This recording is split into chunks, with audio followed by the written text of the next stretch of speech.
There is a fragile space of time that exists between Christmas and New Year's, a quiet corridor where the soul feels exposed.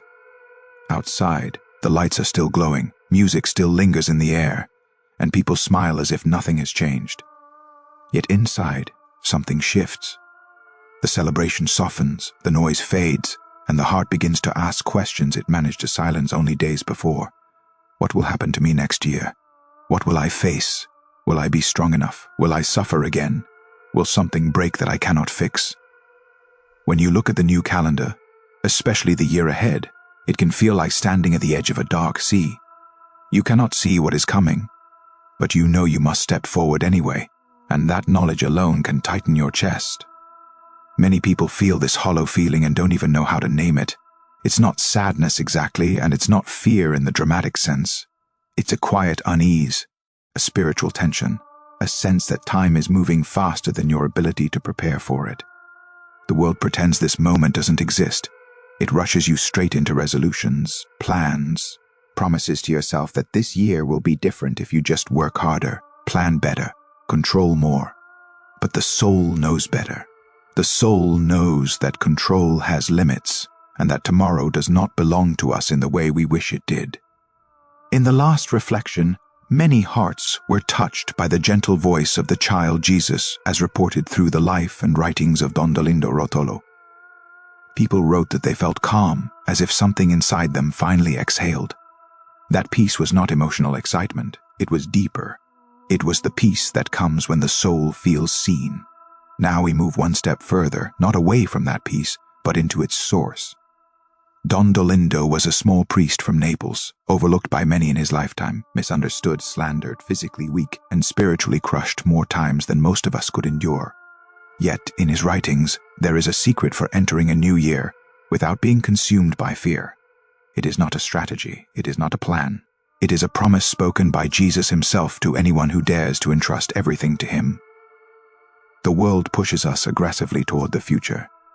It demands answers before questions even fully form. What are your goals? What are your plans? What are you building? What are you fixing?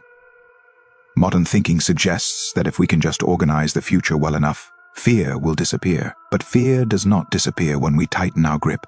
It often grows stronger. Don Dolindo lived through war, hunger, betrayal, and public humiliation. If anyone had a reason to fear tomorrow, it was him. And yet, those who met him did not encounter a man haunted by the future. They saw peace in his eyes, a stillness that did not belong to this world. He did not know what tomorrow would bring. He did something far more powerful. He listened. In his spiritual writings, Don Dolindo records words spoken by Jesus that cut directly to the heart of our anxiety. These words were not meant only for him. They are meant for you, standing on the edge of another year, carrying invisible burdens. Imagine yourself in a quiet church, perhaps alone, kneeling before the tabernacle. You bring with you the weight of what is coming, bills that will return, health concerns that have not disappeared, children you worry about, relationships that feel fragile, a job situation that already makes your stomach tighten when you think of January. You kneel, but your mind keeps racing ahead, asking the same tired question again and again. How will I make it? Through Don Dolindo's mystical pen, Jesus speaks directly into that question. Why do you confuse yourself by worrying? Leave the care of your affairs to me, and everything will calm down. Truly, I tell you that every act of true, blind, complete abandonment in me produces the effect you desire and resolves difficult situations. These words are not poetic decoration. They are a spiritual law. They reveal how God acts when we stop interfering with fear. Pause for a moment and let one word settle in your heart. Worry, how much of it already lives inside you about the coming year. If you had to measure your fear on a scale from 1 to 10, where would you place it? Worry feels natural to us. We almost treat it as responsibility. We think that if we worry, we are being serious, realistic, mature. Spiritually speaking, worry is something else entirely. It is a quiet declaration that we do not fully trust that God is already present in our tomorrow. When we spend the last days of December grinding through scenarios, imagining everything that could go wrong. We are not just thinking, we are speaking. Deep inside, we are saying, "Lord, I don't believe you are already there." Jesus explains to Don Dolindo that when we worry, things become complicated, we become agitated, we despair, and in doing so, we prevent him from acting. This is a shocking truth. It is not the size of the problem that limits God, it is our refusal to let go. We keep our hands tightly on the steering wheel while asking him to guide us. We want him to help, but only within the boundaries we control. The result is confusion, exhaustion, and spiritual paralysis. That is why the first step toward a transformed year is not writing a better list of tasks. It is tearing up the list of fears you have been rehearsing in your mind. Many people share that they feel alone, even surrounded by others. Loneliness magnifies fear. When you feel alone, the future feels heavier, darker, more threatening. Don Dolindo records an extraordinary explanation from Jesus about what truly happens when a soul surrenders the future. Jesus says that when you entrust something to him, it is as if you place it into his hands. Once it is there, he takes responsibility for it. He does not abandon it, he does not forget it. But the surrender must be real, not partial, not conditional, not temporary. This is where many struggle. We say, "Jesus, I trust you," and then immediately return to worrying. We surrender in words but reclaim in thoughts. True abandonment feels frightening because it removes the illusion of control. It feels like stepping into darkness without knowing where your foot will land. But Jesus insists that this very step is what allows him to act fully. He explains that when a soul says, "Jesus, you take care of it," and truly means it, heaven moves. Situations that appeared impossible begin to shift, not always in the way we imagined, but always in the way that leads to salvation and peace.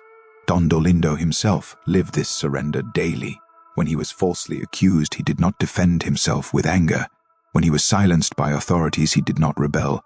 When his body failed him, he did not curse the future. Again and again he whispered the same prayer, "Jesus, you take care of it." This was not passive resignation. It was radical trust. It was choosing to believe that God's vision was wider than his suffering. As the new year approaches, the invitation is not to pretend that problems do not exist. Jesus never denies reality. He asks us to place reality into his hands instead of carrying it alone. The exhaustion many feel is not only from circumstances, it comes from trying to be both human and God at the same time. We plan as if everything depends on us, and then we pray as if God should fix what we refuse to release. There is a profound difference between preparing responsibly and worrying endlessly. Preparation is done in peace. Worry is done in fear. Preparation leaves space for God. Worry crowds him out. Jesus does not ask you to stop caring. He asks you to stop suffocating tomorrow with today's fear. When you abandon the future to him, you are not saying nothing matters. You are saying he matters more. This surrender is not a single dramatic moment. It is a daily act, sometimes hourly, sometimes minute by minute. Each time, the mind rushes. Ahead with fear, the soul must gently but firmly return the future to God. Jesus, you take care of it. Not because you understand how he will do it, but because you trust who he is. In this fragile space between years, when the noise softens and the questions grow louder, there is an invitation being offered. Not to control the year ahead, but to enter it hand in hand with Christ. Not dragging your fears behind you, but placing them where they belong. In his hands, where worry loses its power and peace is no longer fragile, but rooted in trust. When you say, "Jesus, take care of it," and you truly close your eyes, something decisive happens in the spiritual world. Jesus himself explains this with a simplicity that is almost disarming. He says that when you entrust something to him and stop watching anxiously, he comes down, he intervenes, he resolves. But the condition is clear and firm. You must close your eyes, not physically only, but inwardly. Closing your eyes means stopping the endless inner surveillance of your fears. It means refusing to keep checking the future as if danger were about to leap out at you. It means choosing trust over control, faith over mental noise. To close your eyes before a new year begins is an act of courage. It means you deliberately stop feeding your soul with images and messages designed to keep you afraid. Catastrophic news cycles, endless predictions of collapse, movies and stories that glorify disaster, and the private horror films you replay in your own mind late at night. All of these carve grooves of fear into the heart. Don Dolindo understood this long before our modern world of constant information overload. He knew that fear grows when it is fed, and faith grows when the soul chooses silence before God. What Don Dolindo offers is not denial, but a prophecy of trust. He teaches that if you consecrate the very first moment of the year, not to noise, not to shouting, not to empty wishes and forced cheer, but to a simple and total act of abandonment, something profound happens. When you say with sincerity, "Jesus, this year is yours," you are not saying words into the air, you are handing over time itself. And when time is given to God, He takes possession of it day by day, hour by hour, moment by moment. Imagine the year ahead as a book with hundreds of blank pages. Instinctively, we want to grab the pen and start writing immediately. We fill the margins with plans, predictions, worries, backup plans, and escape routes. We do this not because it brings peace, but because it gives us the illusion of safety. Don Dolindo gently but firmly invites you to do something that feels almost impossible. He says, "Give the pen to Jesus. Let Him write." Even when the lines seem crooked, even when the words include illness, misunderstandings, trials, losses, or falls you never expected. When He writes, nothing is wasted. What looks like chaos to us becomes part of a larger poem of mercy. In Don Dolindo's life, there were countless moments when everything appeared to be going wrong. He was accused unjustly, he was silenced, he was physically broken. Yet he did not try to rewrite the pages himself. He allowed Jesus to do it. And because of that, his suffering became light for others long after his death. This is not theory, it is lived faith. There is a small episode that reveals the heart of this spirituality. A woman once came to Don Dolindo, completely overwhelmed by a family situation that seemed beyond repair. She spoke with urgency, fear pouring out of her words. He listened quietly, without interrupting. When she finished, instead of giving long advice or strategies, he took a small holy card with the image of Jesus. On the back, he wrote a few simple words: "Do not fear, I am with you. Sleep on this heart. Sleep, rest." He handed it to her like a treasure. In that moment, he was teaching her that Jesus does not want anxious warriors marching into the future with clenched fists. He wants children who know how to rest in the Father's arms while the storm rages around the boat. This image is essential.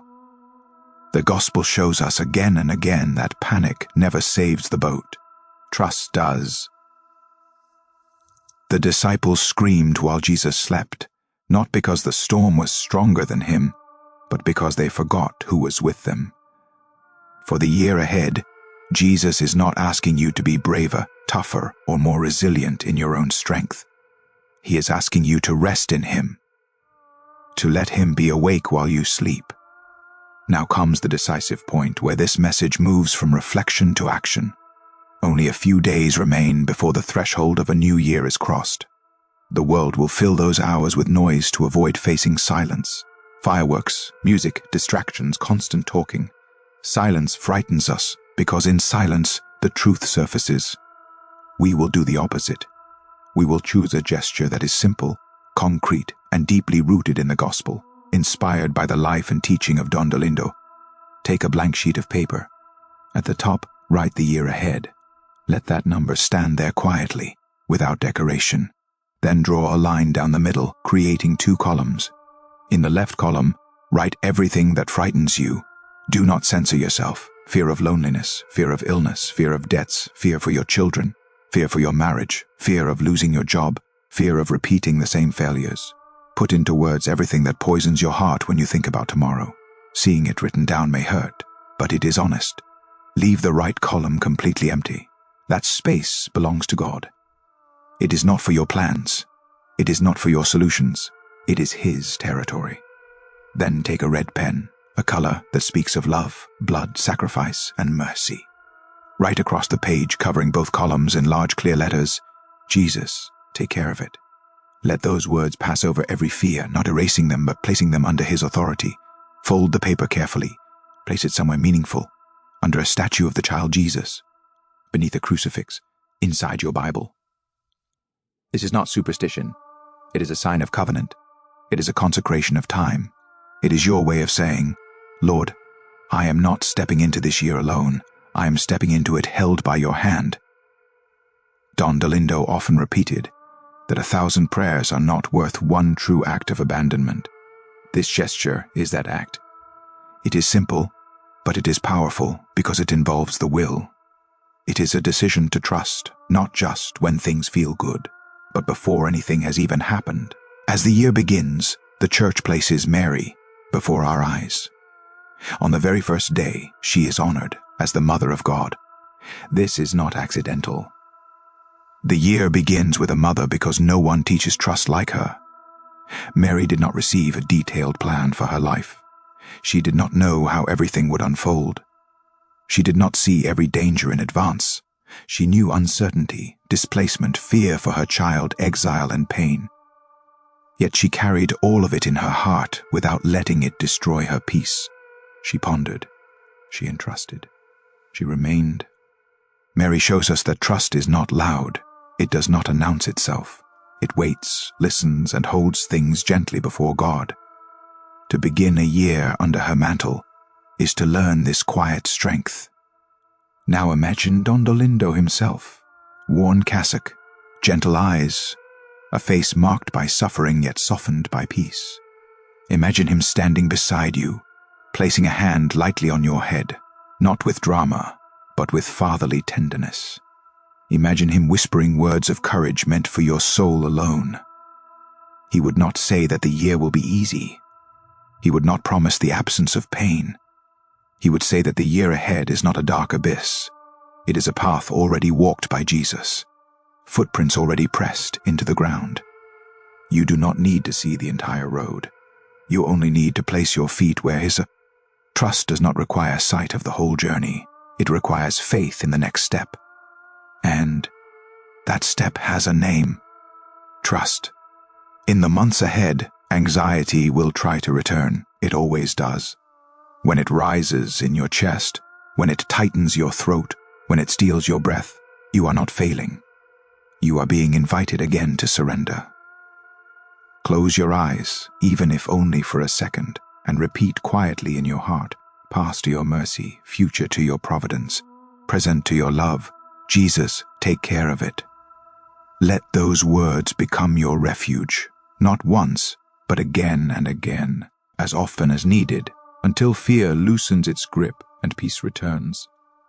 As you step forward in this spirit of trust, something subtle but decisive begins to change inside you.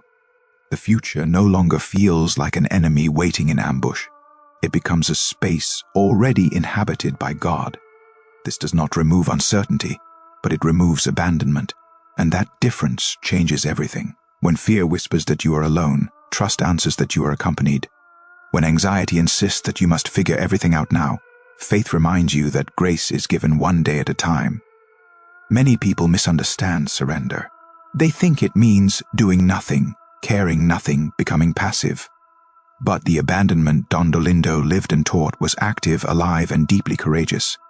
It meant waking up each day and choosing again to place everything in God's hands, even when emotions rebelled.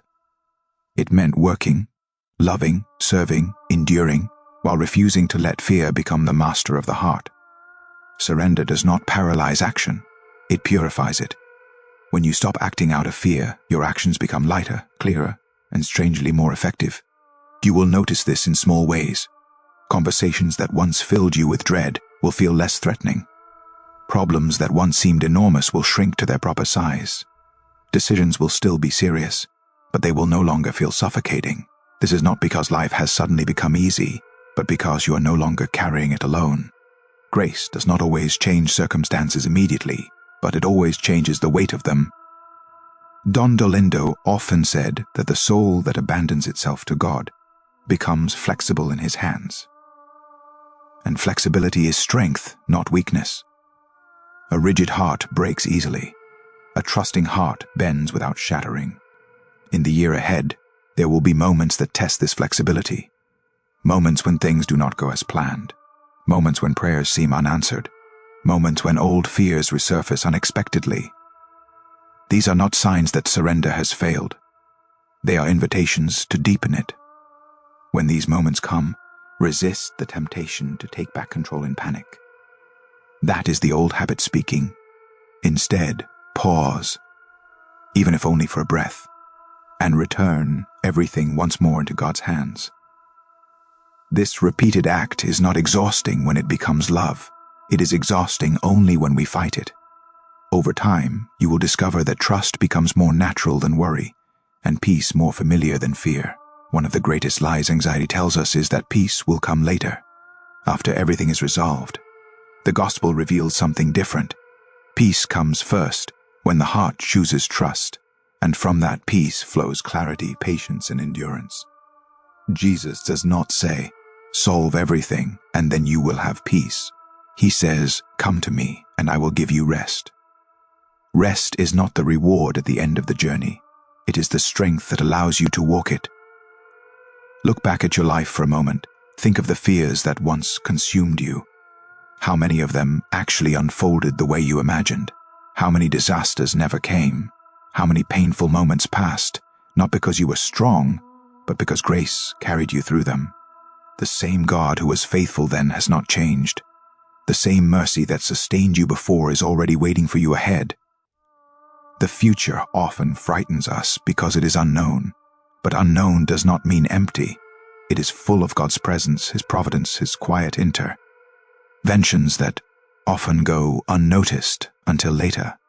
When you abandon yourself to Him, you give Him permission to work in ways you could never orchestrate. Doors open that you did not even know to knock on. Strength appears at the exact moment it is needed, not before, not after. Don Dolindo's life itself is a testimony to this mystery. He never saw the full fruit of his suffering. Much of his influence blossomed after his death. This reminds us that surrender is not about immediate results. It is about fidelity. It is about trusting that God sees further than we do, and that His timing is perfect even when it feels slow. As this reflection draws toward its end, it is important to say this clearly and without illusion. Trust does not mean that the year ahead will be free of pain. It does not mean that sickness will never come, that relationships will never strain, that losses will never occur. The gospel never promises that. What it promises is presence. It promises that you will never walk through any valley alone. It promises that suffering, when united to Christ, is never meaningless. When you say, "Jesus, take care of it," you are not escaping reality. You are entering it with Him. You are allowing Him to carry what would otherwise crush you. You are allowing love to be stronger than fear. There is a quiet freedom that comes when the heart truly accepts this. You stop measuring every day by success or failure. You begin to measure it by faithfulness. Did I trust today? Did I return my fears to God when they appeared? Did I choose love when anxiety tried to rule me? These questions lead not to self-condemnation, but to growth. The world will continue to shout. It will continue to demand certainty, control, speed. It will mock surrender as weakness. But the saints reveal another truth. The strongest souls are those who know how to place themselves completely in God's hands. Not once, but again and again. Not because life is easy, but because God is faithful. As you stand at the threshold of what is coming, do not ask for the whole map. Ask for the next step. And when that step feels uncertain, take it anyway, holding tightly to the hand that will never let you go. You are not late. You are not forgotten. You are not unprepared. Grace will meet you where you are. Let the final words spoken over your heart not be fear, not be worry, not be control, but trust. Trust that is simple enough for a child and strong enough to carry a lifetime. Trust that allows you to rest even when the storm continues. Trust that whispers in the darkness, "I am not alone." May this trust shape the way you wake each morning, and the way you lie down each night. May it soften your heart without weakening it. May it give you courage without robbing you of peace. And may the prayer that has carried so many souls before you become the anchor of your own journey, now and always. Jesus, take care of it.